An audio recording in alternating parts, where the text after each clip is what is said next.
আজকে আমার পকেট ফাঁকা, কালকে হবে অনেক টাকা, জীবন চলবে ঝাঁকা নাকা, ঘুরে যাবে ভাগ্য চাকা।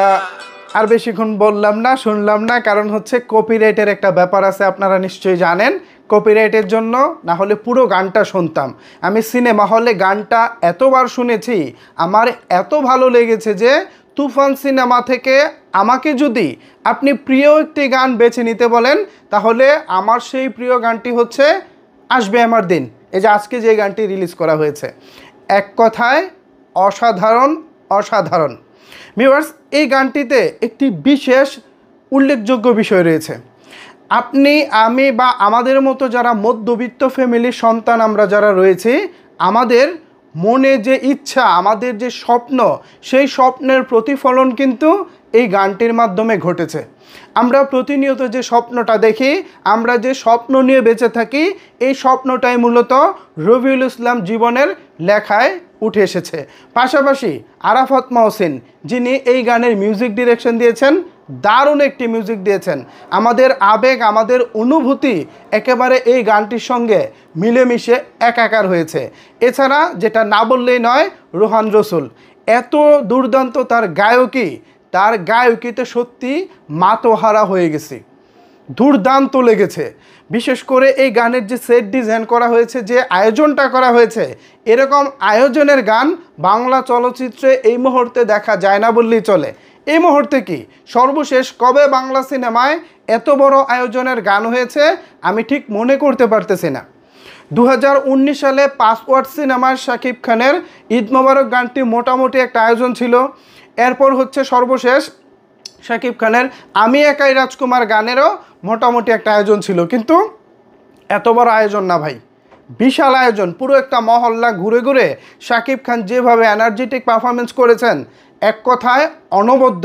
প্রত্যেকটা ডান্স স্টেপ আদিল শেখ যেভাবে করেছেন, দুর্দান্ত করেছেন।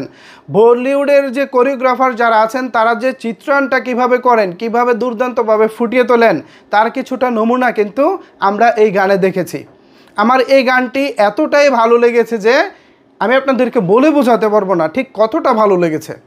সবচেয়ে মজার এবং আরও একটি ইন্টারেস্টিং বিষয় হচ্ছে, এই গানের শাকিব খানের যে লুক আমরা দেখেছি, একেবারে ভাই 22 থেকে 25 বছরের একজন তাগড়া জোয়ান যুবককে দেখতে ঠিক যেরকম লাগে, শাকিব ভাইকে কিন্তু ঠিক সেরকম লাগছে।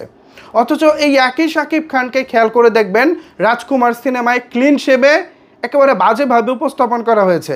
সিনেমাটা কিন্তু দুর্দান্ত ছিল রাজকুমার, বাট ক্লিন শেভে শাকিব খানকে অনেকটা বয়স্ক লাগতেছিল। কিন্তু এখানে দেখেন, ওখানেও রাজকুমারেও একজন ইয়াং শাকিব খানকে দেখানো হয়েছে, আবার এখানেও কিন্তু একজন ইয়াং শাকিব খানকে দেখানো হয়েছে।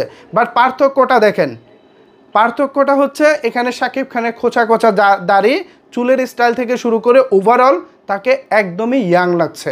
অন্যদিকে রাজকুমার সিনেমায় ক্লিন শেভে চামড়াটা একটু হয়ে গেছে, দেখতে কেমন জানি লাগতেছিল। সুতরাং পরিচালক অনেক বিষয়ে খেয়াল রেখে কাজ করতে হয়, যেটা রাফি ভাই করেছেন। হয়তো হিমেল আশরাফ ভাই সেভাবে করতে পারেনি। আশা করি ইন ফিউচারে হিমেল আশরাফ ভাইও আমাদের জন্য দারুণ কিছুই করে দেখাবেন। যাই হোক, এই গানটা আমার কাছে দুর্দান্ত লেগেছে, এক কথায় অসাধারণ লেগেছে। আমি এই গান নিয়ে কী বলবো ভাই, আমি এই গানের একজন ভক্ত। দুর্দান্ত লেগেছে। এই গানটিকে আপনারা 10-এ কত দিবেন? আমি 10-এ 10 দিলাম।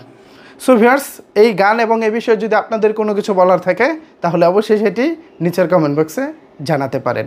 ধন্যবাদ সবাইকে সম্পূর্ণ ভিডিওটি দেখার জন্য।